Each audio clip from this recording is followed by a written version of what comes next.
construir hospitales, escuelas, y eso es lo que hace nuestra Constitución. Por lo tanto, para cerrar esta primera parte, le diría entonces, Germán, que el Estado ecuatoriano asumió la receta no de la austeridad, sino del austericidio. Así lo había dicho yo en alguna intervención del Pleno de la Asamblea Nacional, y tengo mucha pena, mucho pesar de que eso se haya terminado convirtiendo en una realidad. Porque ¿qué es el austericidio? Es frenar la llave de los recursos públicos a tal punto, restringir el gasto público a tal punto que podría cobrar vidas, y hoy lo que pasa es esto con el COVID-19. Así que, ¿cómo nos toma? Nos toma así en términos, si usted quiere, de estructura del Estado. Pero también me preguntó, y le digo rapidito, en términos económicos. En términos económicos, Germán, al término del gobierno de la Revolución Ciudadana, la economía volvió a crecer después de años muy, muy, muy duros, como fueron el 2014 y el 2015. Esa economía empezaba a recuperarse. Lastimosamente no lo podemos ver ahora, pero si la gente que nos escucha o nos ve se pudiera imaginar esto. En el año 2014 y 2015 tuvimos una caída en el crecimiento económico. Desde finales del 2015 empieza a crecer. En realidad me parece que en finales del 2015, inicios del 2016 más preciso, sube esa economía, llega Lenín Moreno, la economía sigue creciendo, y después de los 3 meses de inicio del gobierno de Lenín Moreno, todo empieza a caer. Así que así también nos tomó, digamos, esta crisis, riesgo país incrementado, no defensas en el ámbito económico, gran salida de dólares. Hay mucho que comentar y mucho que lamentar de cómo nos llegó la pandemia, Germán. Ahora, doctor, un asunto importante, el discurso que ha manejado el gobierno y que manejó desde el inicio es que la mesa no estaba servida, que eso no fue cierto. Se comenzó a despedir médicos, a maestros, del sector público se sacaron miles de personas a pretexto de que iban a arreglar el problema. Entonces, y también, claro, que van a vender las empresas, que los negocios deben ser manejados por la parte privada, que lo público no maneja bien las empresas. Pero en definitiva, ha pasado ya 3 años de este gobierno y estamos peor que antes, doctor. Muy buena pregunta, Germán. Asumamos que lo que dijeron fuera verdad. Que no lo es.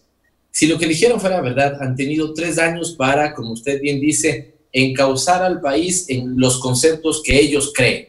Nos dijeron que no estaba la mesa servida, nos dijeron que había mucho gasto público, que había un Estado, digamos, de una burocracia excesiva, y entonces han tenido 3 años para enrumbarle al Ecuador en términos adecuados. Pero lo que han hecho es deteriorar las condiciones del Ecuador, que no es que estuvieron mal. Germán, yo no sé, digamos, pero yo me muevo mucho con indicadores sociales, indicadores económicos, y es una realidad, no es una apreciación mía, pero es una realidad que en los años de la Revolución Ciudadana el número de pobres bajó, que el número de extremadamente pobres bajó, que la brecha social entre el que más ganaba y el que menos ganaba, todavía siendo grande, se achicó un poco.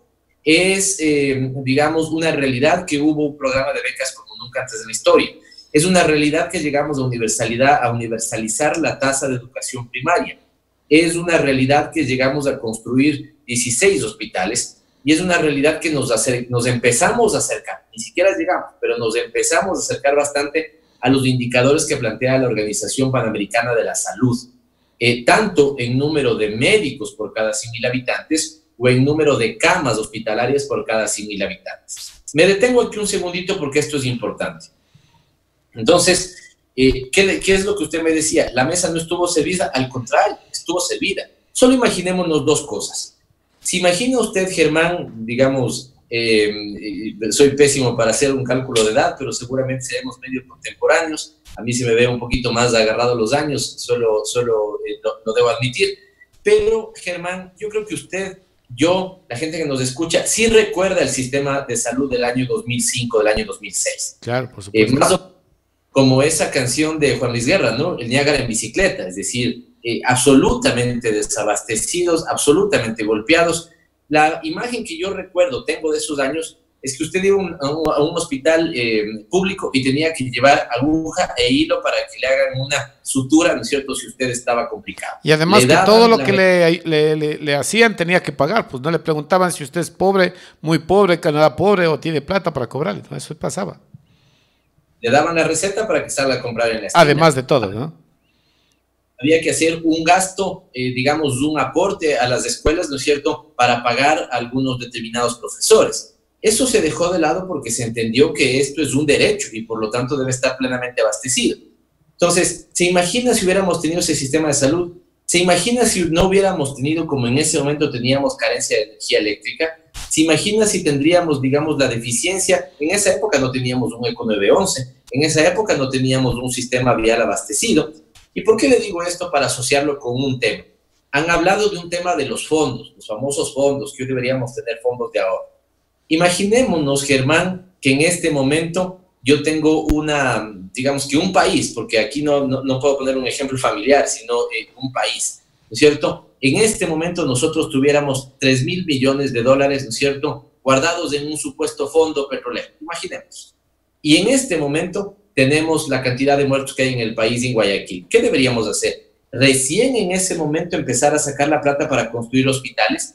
¿Cuánto nos demoraría construir un hospital? No sé si es claro el ejemplo que quiero poner. Sí, es como que si a usted le llega, usted tuviera un respirador en su casa porque sabe que tiene una persona que puede contaminarse, lo que fuera, y el momento que se enferma activa el respirador. Pero si usted tuviera ese ahorro, ¿no es cierto?, y le tocaría salir a buscar un respirador en una situación donde seguramente incluso se acabaron en el mercado, ¿no es cierto?, los fondos que reclaman algunos analistas de que deberían está convertido en infraestructura y en riqueza para el país.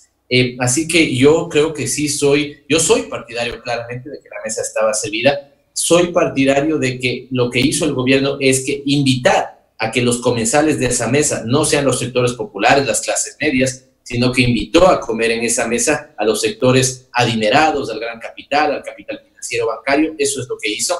Y en este momento tenemos los resultados que usted bien señalaba. 3 años del mismo cuento, ¿cierto? Y lo cierto es que estamos, hemos retrocedido a niveles del 2005, 2006, y esto es muy lamentable.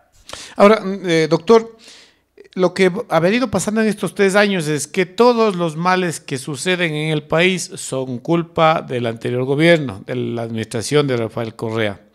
Se ha dicho de todo, que se robaron 7.000 millones de dólares, que la plata se llevaron, no la encuentran por ningún lado, pero de que se llevaron, dicen que se han llevado. ¿Qué pasa con esta situación que hoy este gobierno ha estado intentando justificar su falta de gestión, falta de obras, culpando siempre al gobierno de Rafael Correa? Este es un gran defecto, Germán, es un gran defecto y aquí deberíamos cambiar todos en la sociedad ecuatoriana. Mañana, si habría otra persona dirigiendo su programa, dirá que usted lo hacía mal, que usted entrevistaba mal, que no convocaba a los invitados adecuados. Es un gran defecto. No solemos admitir nuestros propios errores y eso es terrible. Pero me parece que la sociedad ecuatoriana valoró lo bien y lo mal que hizo el gobierno de la Revolución Ciudadana en los 10 años que gobernó. Porque evidentemente hubo errores, evidentemente no todo es un paraíso, pero la gente sabía que se cumplía, la gente sabía que se gestionaba lo público, la gente sabía que había inversión, la gente sabía que tenía trabajo. Germán, le pongo esta idea, todos los sectores, sobre todo, digamos, entre los años 2009, 2014, todos los sectores estuvieron bien. No hubo sector, de alguna u otra manera, que esté mal. Claro, algunos seguramente golpeados, lo que fuera, pero usted tuvo un crecimiento del consumo, digamos, el BIES, por ejemplo, canalizó créditos para comprar vivienda, el sector de construcción se había dinamizado, es decir, todos los sectores, estuvieron mejor. Le voy a dar 2 indicadores que son absolutamente decidores de una sociedad. En los años 2015, 2016, de cada 10 estudiantes en la universidad, 7 eran la primera vez en su familia que habían llegado a la universidad. Eso significa que ni sus padres ni sus abuelos estuvieron en la universidad. Y eso es un cambio en términos de desarrollo muy importante, Germán. Entonces, esto es, digamos, un primer elemento. Es cierto, tenemos un gran defecto como ecuatorianos. Somos quejumbrosos, nos quejamos del anterior. Pero aquí el gobierno, digamos, hace más fuerte y más criticable ese defecto porque no solamente que critica al anterior, sino que desconoce lo bueno que hizo el anterior. Además, con un agregado, Germán, nos hemos olvidado de eso. Le voy a hacer una prueba, Germán, espero que la pase. ¿Usted me puede decir cuál fue el vicepresidente 6 años del presidente Rafael Correa? Claro, el actual presidente, Lenín Moreno. Esa es la respuesta. Entonces, fue miembro de ese equipo de gobierno. 6 años vicepresidente, 10 años alto dirigente político, y resulta que entonces el gobierno del que él fue vicepresidente, no un director provincial, no un director de alguna área técnica, el vicepresidente de la República, 10 años vicepresidente del movimiento político, resulta que se entera que ha habido un robo de 7.000 millones de dólares. 7.000 millones de dólares. Dese cuenta de esa cifra, Germán, por favor. Perdón, han dicho incluso 70.000 millones de dólares. Perdón, es 70.000 millones, sí, yo me equivoqué. 70.000 millones, sí. El tamaño total de nuestra economía, Germán, 100.000 millones de dólares. Eso es haberse robado supuestamente, entre comillas, el 70% de nuestra economía. Pero resulta que este gobierno perverso se robó 70.000 millones de dólares, pero a Rafael Correa, ¿no es cierto?, le ponen 8 años de prisión, le dictaminan 8 años de prisión por supuestos, digamos, sobornos de 7 millones de dólares. ¿Cómo es que una banda criminal que roba 70.000 millones de dólares necesita 7 millones de dólares, ¿no es cierto?, por sobornos? Una cosa inentendible, digamos, absolutamente sin lógica. Y en ese sentido, Germán, quiero terminar esta pregunta diciéndole lo siguiente. Yo, por ejemplo, reconozco que este gobierno no es el culpable de la existencia del COVID-19. Claramente no lo es, ni este ni cualquiera del mundo. Pero este gobierno sí es responsable de la falta de gestión. Hoy he estado atendiendo muchas invitaciones, Germán, de medios internacionales.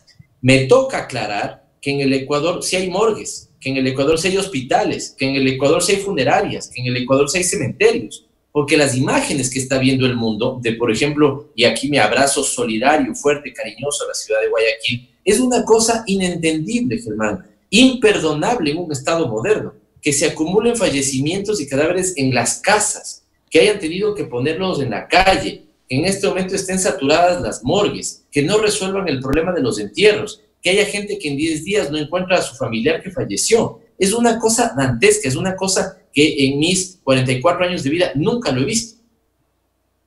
Bastante complicado, ¿no? Pero, doctor, ¿qué pasó? ¿Qué pasó en el país?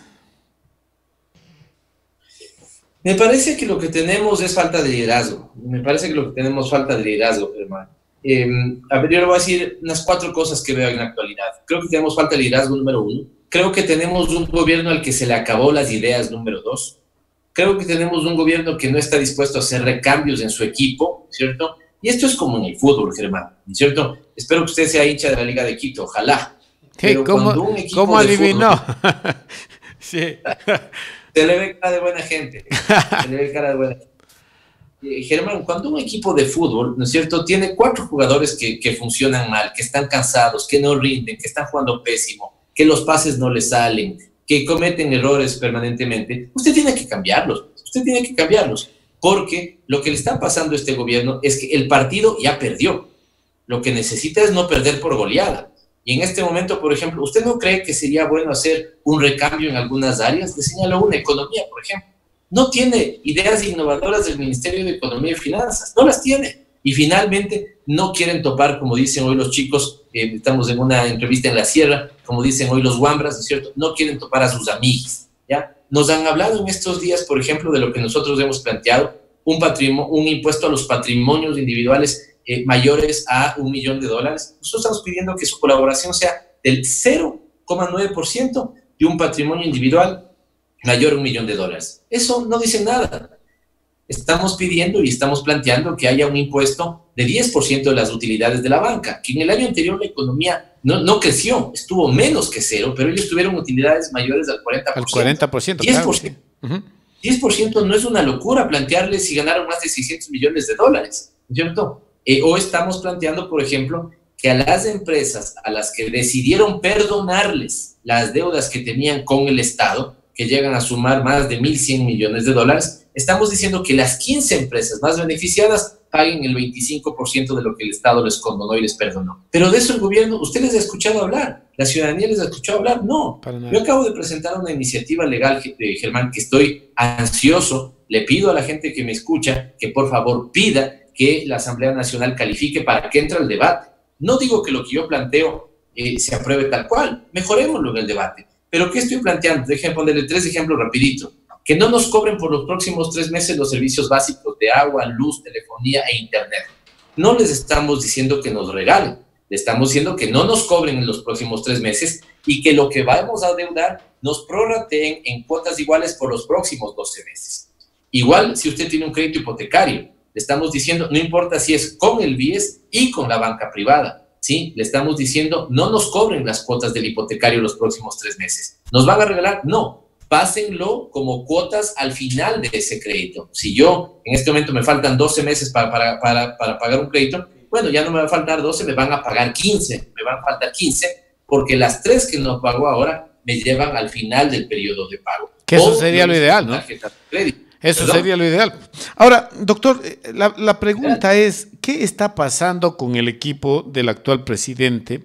Porque yo no creo que sea falta de capacidad, porque no pueden estar donde están si son gente que no conoce del tema.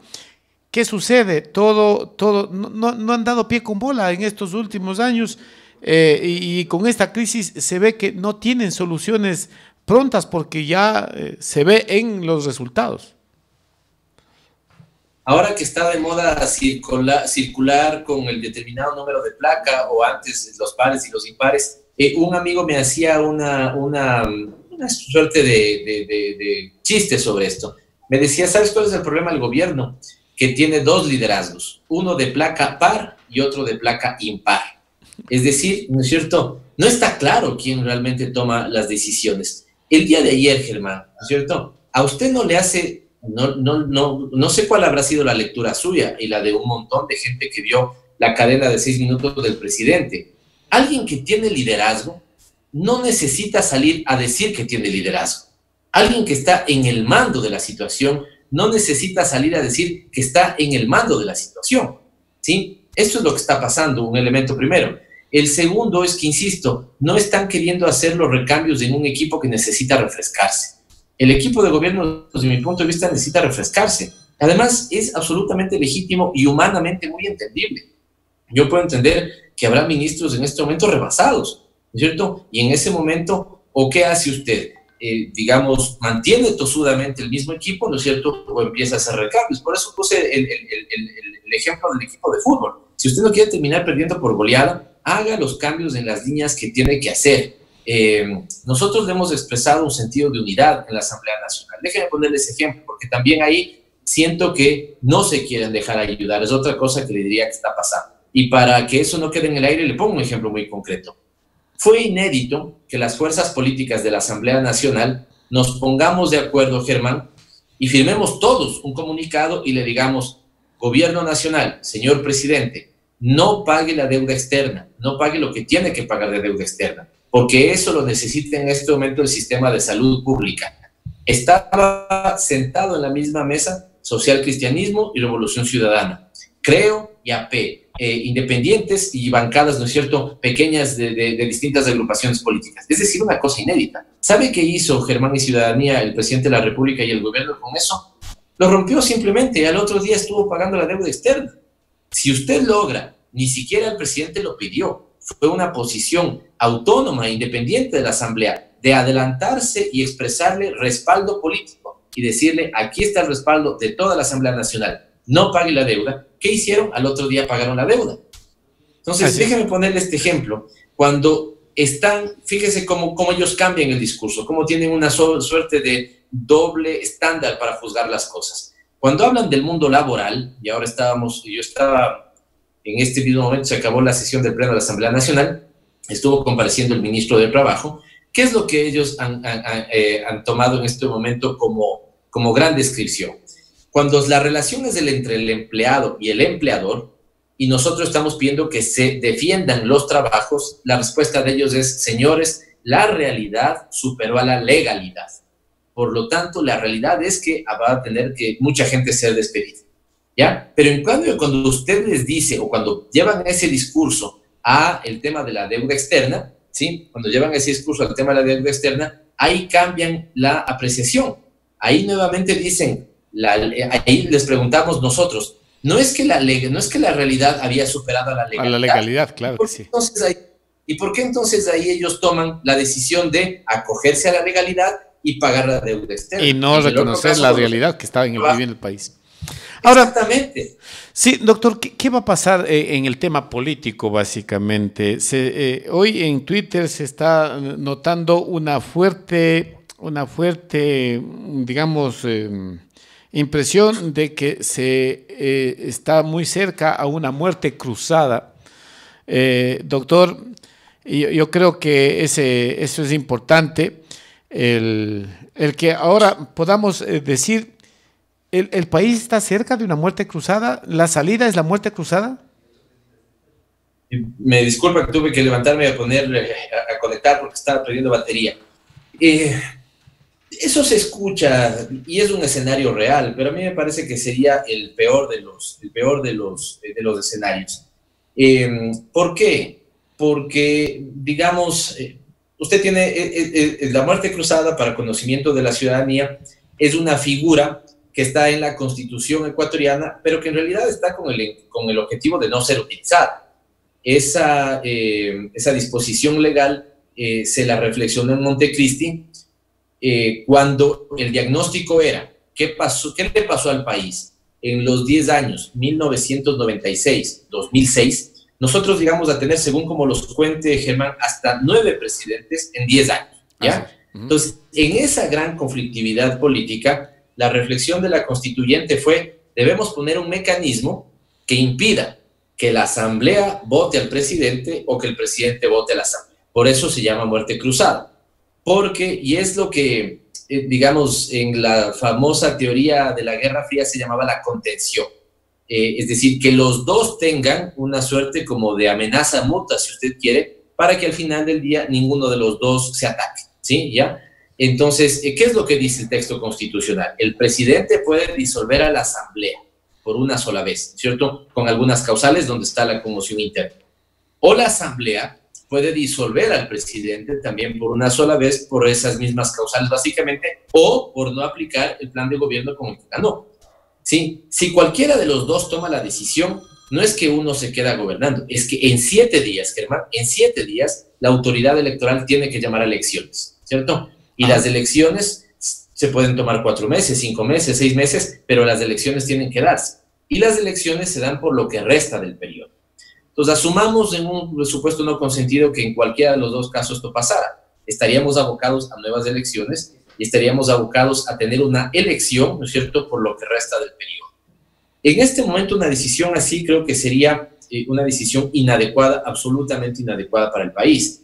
Yo escucho, se rumora, ¿no es cierto?, esta típica lógica de que no se sabe si es una posición oficial o no se sabe si, digamos, son simplemente rumores, pero yo coincido con usted. Hay rumores, se habla de un tema de una muerte cruzada. En Twitter está rodando por todo lado esa situación. Ahora, el presidente Correa en estos días ha estado comunicándose con varios... Solo permítame una cosa para no dejar suelto ese tema, una cosita muy chiquitita. Eso, digamos, si está ahí, hay que analizarlo y yo creo que es inconveniente. Pero si es que están pensando en eso, es mejor, ¿no es cierto? Si es que el gobierno está pensando en eso, es mejor que asuman con claridad que son rebasados por esta circunstancia y quien tenga que dar un paso al costado, dé un paso al costado. Sí, lo que yo decía es que el expresidente Correa en estos días ha estado siendo entrevistado por medios del país, de Latinoamérica, de Colombia, una gran cantidad de entrevistas que hemos estado observando, y el expresidente da la salida constitucional de la renuncia del vicepresidente para que se pueda, en este caso, cambiar o reemplazar al presidente, ¿no? ¿Qué opina usted de este tema? Es una opción, es una opción. El expresidente ha hecho su opinión sin que hayamos conversado políticamente con la bancada, pero es una opinión y creo que es una opinión con la que coinciden una buena parte de los ecuatorianos. El razonamiento de Rafael en ese sentido es el siguiente. Lo ha dicho, nos ha comentado nosotros en la bancada, yo no tengo ningún cálculo político en este momento, ni cabe ningún cálculo político. Sería una torpeza tener un cálculo político en este momento. Cualquiera que lo tenga cometería un grave error. ¿Por qué? porque en este momento lo más importante es los ecuatorianos que están enfermos y que hay que salvar su vida, porque lastimosamente a muchos este gobierno y este Estado ya no pudo salvar su vida. Y cuando digo ya no pudo salvar su vida, no es porque hay un conjunto de gente que seguramente iba a fallecer. Esto pasa a nivel mundial, ¿es cierto? El, digamos, porcentaje de letalidad de este virus se lo conoce. Pero en el Ecuador hay dos cosas que son, digamos, absolutamente asombrosas que nos deben lamentar mucho. El índice de letalidad es más grande. Estamos básicamente como el país que ya rebasó cualquier pronóstico en número de muertos por cada 100.000 habitantes. Y mientras en otros países se mueren gente de 65, 70 años para arriba, aquí están muriendo gente de 30, 40, 50 años. Es decir, hay una cosa que devela lo poco preparados que estamos. Bajo ese razonamiento, Rafael dice, aquí no cabe ningún cálculo político. Sería una torpeza tener cálculo político. Aquí lo único que cabe es poner a gente que pueda manejar bien esta situación. Además que causó mucha controversia porque el expresidente se refería a que la posibilidad de poner una persona capaz podría ser incluso el exalcalde de Guayaquil, Jaime Nebot. Esta opción que entiendo molestó a mucha gente seguidora de Rafael Correa. Claro, y a nuestra militancia le molestó, pero esa es la mejor muestra que él no está hablando con cálculo político. Él dice, en este momento tenemos un problema humanitario, no tenemos un problema político, Germán, tenemos un problema humanitario. Gente enferma que tiene que ser sanada, gente enferma que no debe morir y lastimosamente gente que murió, que hay que darle el tratamiento digno que necesita incluso la propia muerte. Sepultura adecuada, que se pueda seguramente sus seres queridos despedir, que nadie tenga que pasar esta escena terrorífica de no encontrar, por ejemplo, a su familiar. Entonces tenemos un problema, ese caso, después tenemos un problema político, económico, que es terrible, ya algo hemos comentado, pero este tema es un tema netamente humanitario. Y frente a ese tema humanitario, Rafael dice, quien quiera que pueda tener mayor capacidad del Ejecutivo, lo va a hacer mejor. Si es que es Nebot, si es que es, digamos, encargarle como fuerza de tarea eso, digamos, a los militares. Es una situación casi de guerra esta, una situación, yo no diría casi de guerra, una situación de guerra. Entonces, la gente que mejor preparada esté para enfrentar el problema humanitario es la que Rafael está pensando que debería estar al frente. Eso le lleva a él a decir, tanto es así que no tengo ningún cálculo, que alguien como Nebot, que demostró capacidad de gestión en el municipio, podría gestionar mucho mejor que lo que está haciendo en este momento el gobierno nacional. Bastante complicado. El tema de Guayaquil y el Ecuador, el modelo exitoso de Guayaquil con lo que pasa con el coronavirus se vino a menos. De hecho, si este modelo exitoso en Guayaquil debía haber funcionado, ¿por qué no lo hizo? ¿Por qué Guayaquil es el más afectado que el resto del país con el tema del contagio, doctor? Por dos o tres elementos desde mi punto de vista, que en realidad usted ve la posición del gobierno. La posición del gobierno es muy fácil, facilista. La posición del gobierno es los ciudadanos indisciplinados, ¿no es cierto? Pero ese no es el verdadero problema, Germán. El verdadero problema es lo que usted señala. El famoso modelo exitoso fracasó y el gobierno también tomó decisiones absolutamente erradas. Recuerde que ellos permitieron que se dé un partido de fútbol cuando ya teníamos la plena amenaza del virus. Recuerde que le mintieron al país, pero no le mintieron en una mentira así de niño de escuela. Le mintieron al país en una cosa absolutamente grave, Germán. Le dijeron al país que llegaban 2 millones de pruebas, 2 millones de pruebas, y al otro día tuvieron que decir que no eran 2 millones, sino que eran 200.000. Y después salió el presidente a decir que eran 150.000. Y en este momento los registros oficiales no llegan ni a 40.000 las pruebas tomadas. Entonces, esto es una locura, Germán. Es una locura porque no se le puede mentir así. Sin embargo, después de eso decían noticias falsas, fake news. Si alguien deberían acusarle de fake news y noticias falsas, esa es la ministra de Salud, pues. Ella es a la ex ministra de Salud. Ella es la que dio una noticia totalmente falsa, burlándose de los ecuatorianos, que venían 2 millones de pruebas. ¿Por qué le digo esto? Porque los países que han tenido éxito, Germán, son los países que logran diagnosticar que si yo estoy contagiado con el virus y soy asintomático, necesito una prueba para saber que ya estoy contagiado y poder hacer el confinamiento. Si yo no tengo ningún síntoma y sigo desarrollándome normalmente, la cantidad de gente a la que puedo contagiar es, digamos, es ahí cuando se multiplica por 2, por 4, por 8, por 16. Es increíble, digamos, cómo crece el virus. Exponencial. Y esto es lo que pasó.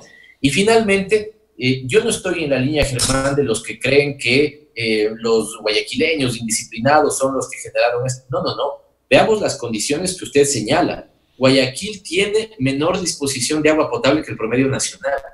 Guayaquil tiene más hacinamiento que el promedio nacional. En Guayaquil, las personas que viven por cada cuarto son 1,8, más que el promedio que tiene, por ejemplo, Pichincha, que tiene Azuay. Es decir, esas son las condiciones del modelo exitoso. En Guayaquil tenemos gente, muchísima gente, esto en todo el país, pero en Guayaquil hay mucha cantidad de gente que si no trabaja hoy, no come mañana. Entonces esa gente tuvo que ir a trabajar. Entonces cuando usted tiene un gobierno que a pesar de que tuvo información desde enero, la Organización Panamericana de la Salud dice, desde enero les avisamos, que no se preparó. No solamente eso, su discurso, acuérdese, Germán, ¿cuál fue? El vicepresidente, yo entiendo que no fue evidentemente de mala voluntad, pero llegó a decir esto: me voy a China y si vengo contagiado, ¿qué importa? Voy a promocionar los productos de Ecuador. Nunca dimensionaron lo que se venía, a pesar de que la OPS ya advertía de lo que se venía. Y entonces aquí evidentemente hay digamos, una mala administración, una mala gestión del problema. ¿Qué pasa con los juicios políticos a estas autoridades, ministros que no cumplieron con su papel, que le mintieron al país? El caso del ministro de Economía, que en plena crisis, como usted dijo, no privilegió la necesidad antes que la legalidad. ¿Qué va a pasar con estos ministros que realmente se equivocaron a la hora de tomar decisiones y tomaron decisiones erradas? Germán, aquí están queriendo llevar las cosas nuevamente al facilismo. ¿Es un momento de unidad nacional? Sí, sin duda alguna, totalmente. Yo suscribo, le firmo, ¿dónde le firmo?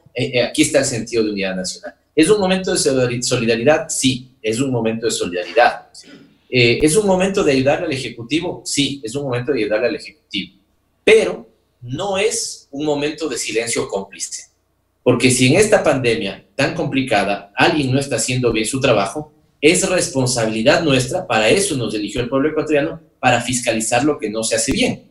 Esto tiene que ver con una posición odiosa, no en lo absoluto, pero nosotros no podemos mirar a un lado. Y entonces yo le digo, ¿cómo no es pertinente, cómo no va a ser pertinente un juicio contra la exministra de Salud? Si le mintió al país diciendo que había pruebas y no había pruebas. ¿Cómo no va a ser pertinente un juicio contra la autoridad económica? Si anunció que si no dio los recursos y ayer en la Asamblea Nacional no pudo poner la documentación del caso en la que demuestre que le dio más que el presupuesto establecido al Ministerio de Salud para que atienda esto, ¿no es cierto? Entonces, esos temas se deben pedir. En este momento, bajo ese debate legislativo, ¿no es cierto?, o esa duda legislativa de si cabe o no cabe un juicio político para el presidente del Consejo del IES, ¿no es cierto? Y es un debate, algunos dicen que sí se puede, otros dicen que después del pronunciamiento de la Corte, algunos dicen que no se puede y otros dicen que después del pronunciamiento de la Corte Constitucional sí se puede, pero fíjese cómo es del gobierno, fíjese cómo no se deja ayudar. ¿Qué hizo la Asamblea Nacional? Sacó una resolución, igual, se votó por más de 100 votos, me parece, donde se le exigió al presidente de la República que destituya al señor Granda, porque en esta pandemia ni el IES ni los centros hospitalarios del IES estaban abastecidos, y además de eso quisieron hacer trafacías de una compra de insumos, ¿cierto? ¿Cómo no puede ser posible, o cómo puede ser posible que ayer el presidente de la República le agradezca públicamente cuando están claros, ¿no es cierto?, los problemas de gestión? Entonces, aquí hay dos razonamientos. Hay quien puede creer que un juicio político en este momento, le voy a poner como ejemplo, la exministra de Salud, sería molestar la gestión política del gobierno. Yo, en cambio, creo que una buena forma de ayudarle al gobierno es decirle, estos 4 funcionarios no le están funcionando, presidente, recambie antes de que esto sea aún más lamentable. Doctor, aquí en esta emisora, desde hace algunos días estamos analizando la situación de las personas privadas de la libertad. ¿Qué está pasando? Esto es un tema, una sugerencia, no sé si es de la OMS, de liberar de forma selectiva a la mayor cantidad de detenidos, de presos de las cárceles, a fin de evitar una mortandad que con toda seguridad se dará si es que el coronavirus llega a estos centros de detención. Y se ha dicho también de que el gobierno está reacio a hacer esto, es básicamente por la situación del expresidente Jorge Glass. ¿Qué opina usted del tema, doctor? Dejemos ese tema, la parte más política, para el último y dos elementos previos. Yo tampoco estoy tan seguro de si es que la OMS también se sumó al pedido de Naciones Unidas, pero sí estoy claramente, sí tengo absolutamente claro de que la expresidenta de Chile, Michelle Bachelet, sacó un comunicado donde ella, como representante de la defensa de los derechos humanos de las Naciones Unidas, dice que las cárceles son centros de contagio, ¿no es cierto?, y de propagación muy fácil de cualquier epidemia, ¿sí? Por definición. Fíjese, además, cárceles como las de nuestros estados en América Latina, nuestros países en América Latina, alto hacinamiento, bajas condiciones de salubridad, ¿no es cierto?, enfermedades, muchas de esas terminales, de una importante cantidad de personas privadas de la libertad. Es decir, es un foco de contagio donde el momento que se prende una chispa, la situación puede ser absolutamente, digamos, desastrosa. Y este es un tema donde los derechos humanos están por sobre los errores que pudieron haber cometido esas personas privadas de la libertad, ¿cierto? Porque además en una cárcel en este momento usted puede tener la persona que cometió un crimen, por ejemplo, un asesinato, y evidentemente ahí el debate moral ético es inmenso. La persona seguramente no debe ser beneficiada de esa medida, pero también puede estar un padre de familia que por no haber estado trabajando no pagó los 3 últimos, pensiones de su niño. También puede estar alguien que está injustamente acusado por decirle por un tema de estafa, que todavía no se ha comprobado su culpabilidad. Y entonces ahí evidentemente hay un dilema ético que uno tiene que resolver. Es posible que la medida evidentemente no le cobije al que ya está sentenciado con un asesinato. Evidentemente no puede salir, pero esta medida, ¿no es cierto?, de que puedan cumplir su pena sustitutamente, de manera sustitutiva en otra instancia, ¿no es cierto?, podría darse. Incluso le voy a poner un ejemplo de que es algo que se podría hacer. No sé, los expertos de la materia lo dirán. Pero primero que dejemos claro este concepto. En una cárcel puede estar, ¿no es cierto?, un tipo que cometió una atrocidad de crimen, pero también puede estar alguien, ¿no es cierto?, que está injustamente detenido. Si esta persona que está injustamente detenido podría perder su vida por contagiarse de COVID-19, el Estado tiene una tarea fundamental y es garantizar la vida de todos, incluso de aquel que cometió ese crimen atroz. Pero entonces lo que tiene que hacer es poner a buen resguardo a estas personas con penas leves, ¿cierto? Y mejorar las condiciones de las cárceles, ¿no? Obviamente menos personas, los temas se podrían manejar con mayor efectividad, se podría lograr unas condiciones mucho más favorables para salvar las vidas de las personas, que sería importante. Y es ahí cuando el Estado es importante y el Estado tiene que tomar decisiones. Fíjese lo que está pasando en otras partes del mundo, Germán. Fíjese esto que está pasando en otras partes del mundo. ¿Qué es lo que a nivel mundial, qué es una realidad que tenemos hoy? Tenemos hoteles que seguramente están vacíos, ¿cierto? Ya ni ganan ni pierden, seguramente incluso pierden porque tienen que sostener a un personal, ¿cierto?, que en este momento no está activo, no tiene básicamente ningún cliente.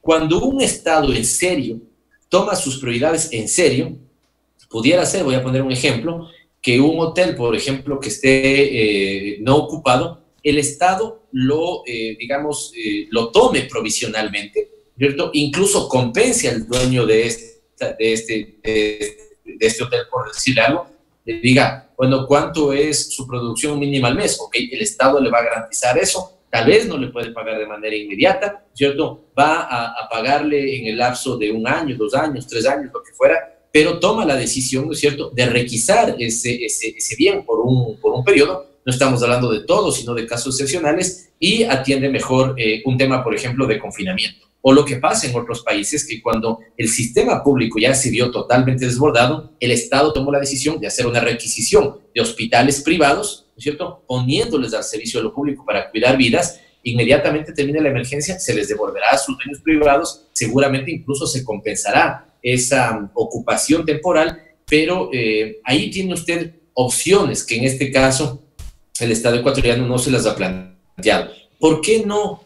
Digo, hemos tenido un desabastecimiento, pongamos lo más básico, alcohol, ¿no es cierto?, que ya veo que se vuelve a abastecer, y mascarillas. En un momento determinado, si el Estado ve que esto se está desabasteciendo, bueno, requisa 1, 2 fábricas textiles, ¿no es cierto?, y pone a hacer mascarillas, 17 millones, una para cada ecuatoriano, o pone a producir alcohol, ¿no es cierto?, para que nadie se vea desabastecido, porque son mecanismos que evitan el contagio. Pero ahí usted ve cómo le han faltado ideas o le faltan ideas al gobierno para enfrentar la crisis. Muy complicado. Sí, podríamos ya irnos un poco al tema político. Algo que ha estado en los medios de comunicación muy sonada es la sentencia al expresidente Rafael Correa y a 17 entre funcionarios y empresarios del país. ¿Qué opinión le merece esta situación, doctor, con la situación del expresidente Correa? Persecución política, clara y dura, persecución política que no es patrimonio del Ecuador, lastimosamente. Sucede en Argentina, sucede y sucedió en Brasil, sucede y sucedió en Bolivia, ¿no es cierto? Sucede y sucedió en el Ecuador. Usted tiene el caso sobre Rafael Correa, en este caso sobornos, es tan calcado a 2 temas en América Latina, ¿no es cierto?, que lo único que hace es asegurar de que detrás de esto solo hay persecución política. Un ejemplo, y el que efectivamente les mueve, el objetivo que les mueve a los actores interesados en esto, es no permitirle participar a Rafael Correa en las próximas elecciones. Le decía que eso es calcado al caso de Brasil, al caso de Lula. Cuando se dieron cuenta que el expresidente Lula tenía los mejores números en intención de voto y podría volver a ganar la presidencia de la República, lo que hicieron es meterle a la cárcel a Lula, porque si no les ganaba las elecciones. Así de claro. Y es el mismo razonamiento que sucede en este caso. O lo que pasó en Argentina, cuando avanzaron en todo el proceso de persecución política a Cristina Fernández de Kirchner. Creo que a ella no le lograron meter en la cárcel porque al final era legisladora en su país. Pero, ¿qué es lo que apareció? El famoso cuaderno. Mismo cuaderno que apareció aquí. La misma figura, ¿no es cierto?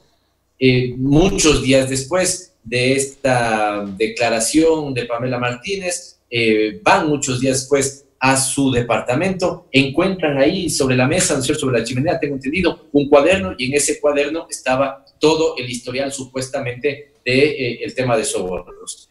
Cuando se indaga un poco más, resulta que ese cuaderno que describía cosas de hace 2 años, 3 años atrás, no sé exactamente cuánto, resulta que no había sido escrito 2 o 3 años atrás. Es como que si en este momento tenemos usted y yo esta entrevista, usted tiene 2 opciones. El día de mañana, ¿no es cierto?, hacer un registro de la entrevista, entrevistar a tal persona, conversamos de esto, o la otra es que usted, ¿no es cierto?, haga 2 años después una reseña de esta entrevista, y 2 años después de memoria se acuerde que a las 19:50 yo le estaba dando este tipo de respuesta, ¿no es cierto? Además lo escribe en un viaje de Guayaquil a Quito. 30 minutos se acuerda de todo eso y lo escribe. Todos estos elementos no hacen sino remarcar un proceso de persecución política. Si la gente ya sospechaba de que eso es lo que estaba detrás de esto, creo que la forma en la que se dicta la sentencia, en cambio, es la cereza del pastel con la que confirman todo esto. ¿Cómo así? O sea, digamos, ¿cuál es la necesidad? Y la necesidad es política, de que en confinamiento, con cuarentena, con toque de queda desde las 2 de la tarde hasta las 5 de la mañana, con medidas de restricción para que haya distanciamiento social, que no tengamos espacios donde mucha gente esté congregada. Ahí, justo en estas condiciones y con 2.000 causas represadas en el sistema de justicia, el único caso que deciden convocar estos días es el de Rafael Correa Delgado para leer su sentencia de 8 años de prisión. Esto no hace sino remarcar la evidente persecución política que hay en ese caso. ¿Qué va a pasar con el movimiento que lidera Rafael Correa para las próximas elecciones? Si la intención es dejarla fuera y obviamente dejar fuera a su partido político. Hace unos meses nomás intentó deshabilitarlo para que participe. ¿Cuál será la estrategia que ustedes tengan para poder salir de esta persecución a la que usted se refiere? Permítame contestarle eso muy rápido y con el respeto de tal vez no insistir en esta respuesta, Germán, por lo siguiente. Hace un mes yo me hubiera explayado con usted 15 minutos analizando la estrategia, el escenario, el mapa político, cómo enfrentábamos las elecciones, qué es lo que hubiéramos creído, pero en este momento créanos que mi decisión personal, y entiendo que será una decisión compartida por mis compañeros, es poner pausa a cualquier análisis de ese tipo. Yo creo que por respeto al país en este momento necesitamos centrarnos en lo urgente. ¿Qué está pasando con la crisis sanitaria? ¿Cómo atendemos a los enfermos? ¿Cómo protegemos de salud? ¿Cómo, digamos, superamos el proceso económico productivo? Y a pesar de que tengo mucho para decirle, a pesar de que tengo una idea clara de lo que podría pasar, creo que es un momento donde prefiero abstenerme de ese tipo de comentarios porque tal vez lo central es enfocarnos en el momento, en lo bien o mal que está atendido el momento y cómo podemos colaborar. Pero además porque le digo, creo que lo que pueda pasar en las 2-3 semanas siguientes siento que es de pronóstico reservado. O podemos empezar a aplanar la curva y las cosas se pueden empezar a mejorar. Yo espero que sea así. Este es mi anhelo personal, pero también estoy viendo que la cosa puede empeorar. Tal vez ya no por el lado exactamente de la enfermedad y del virus, Germán, sino por la indolencia del gobierno, por ejemplo, respecto al tema del trabajo y los despidos y en la superación de la crisis económica. No sé si usted ya leyó, y si no le doy una primicia, porque salió hace minutos nada más, me parece que unas 2 horas, un oficio circular del Ministerio de Finanzas que en buen romance le está diciendo a las instituciones públicas que todos los funcionarios o que los funcionarios por contratos ocasionales básicamente sean cesados o empiecen a desprenderse de ellos. Eso puede significar miles de despidos, Germán. Y entonces en este sentido puede ser que salvemos o empecemos a salvar el problema del virus y empecemos a caer en un virus más complicado e igual de letal, como es el virus del desempleo. ¿Cuál es la receta para salir de este problema, doctor? Es lo grave. ¿Cómo salimos de esta atolladura, de este desastre que está produciendo en el Ecuador? Receta no creo que haya, y si la hay, lastimosamente no la tengo, pero sí algunas ideas a poner en el tapete de discusión para que sean solamente los ciudadanos los que puedan orientar qué es lo que hay que hacer en este momento. Primero hay que mantener, digo esto porque lo vi en Quito esta mañana, no lo vi, sino que empecé a ver algo de información y tomo Quito como ejemplo. Cuidado, nos vamos a descuidar estos días, ¿cierto? Hay que mantener las medidas que se han planteado, quedarse en casa, el distanciamiento social, no relajarse porque el nivel de contagio está todavía alto y podría, si no tenemos los cuidados del caso, subir. Primerito. Segundo, necesitamos liderazgo. Claramente necesitamos liderazgo porque sin liderazgo no podemos enfrentar esta crisis.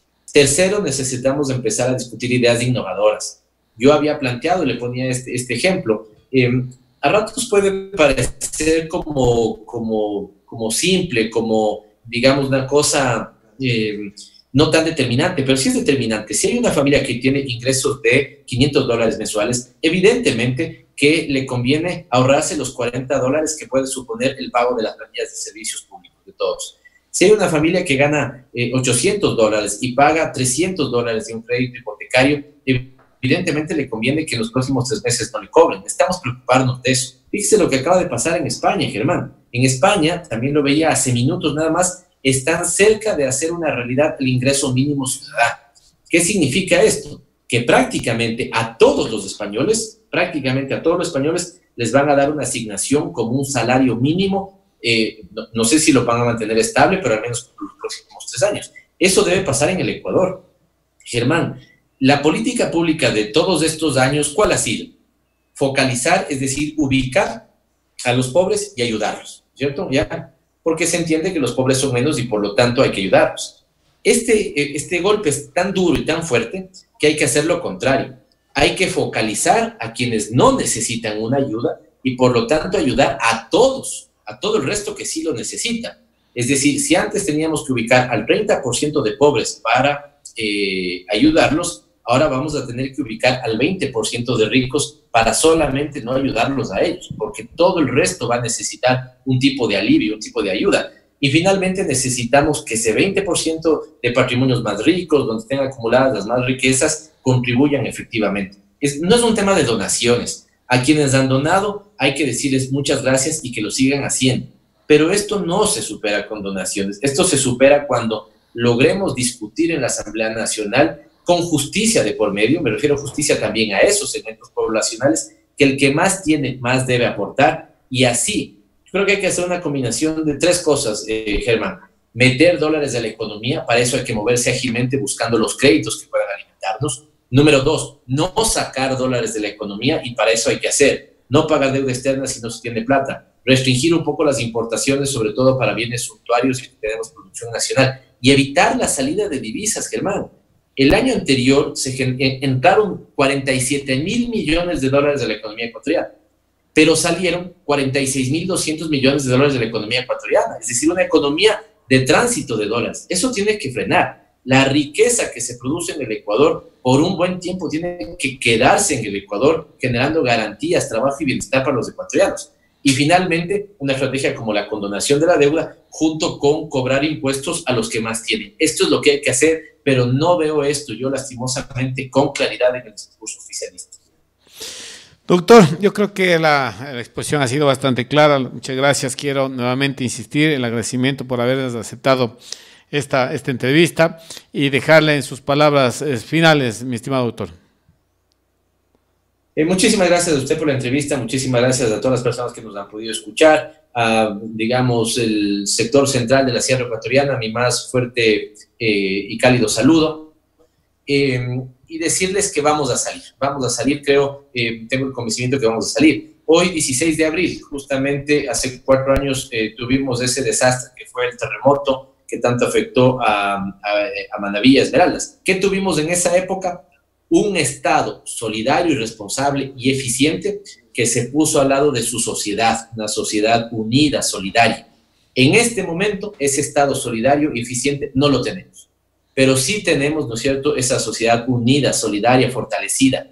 Y es esto lo que necesitamos fortalecernos. Ante la falta de liderazgo, la unión de la sociedad es importante. Y la única forma en la que vamos a salir es si todos arrimamos el hombro de manera solidaria. Insisto, no tenemos liderazgo, pero al no tener liderazgo, esa solidaridad es cuidarnos unos a otros, esa solidaridad es los que están dando un trabajo, por Dios traten de mantener, de no quitar ese trabajo, los que están haciendo su aporte, generando, digamos, riqueza, trabajo, el cuidado de los servicios básicos, recogiendo la basura en las ciudades, el personal médico, son los héroes del momento y a ellos hay que darles todo nuestro apoyo. Así que, ante la falta de liderazgo, más unión de la sociedad, Germán. Eso es lo que podría decir. Muchas gracias. Con nosotros estuvo el doctor Pavel Muñoz, asambleísta por la provincia del Pichincha, con quien hemos establecido este diálogo un poco analizando el tema que vive en la actualidad el Ecuador. Doctor, muchas gracias y vamos inmediatamente a corte comercial. Retornamos en un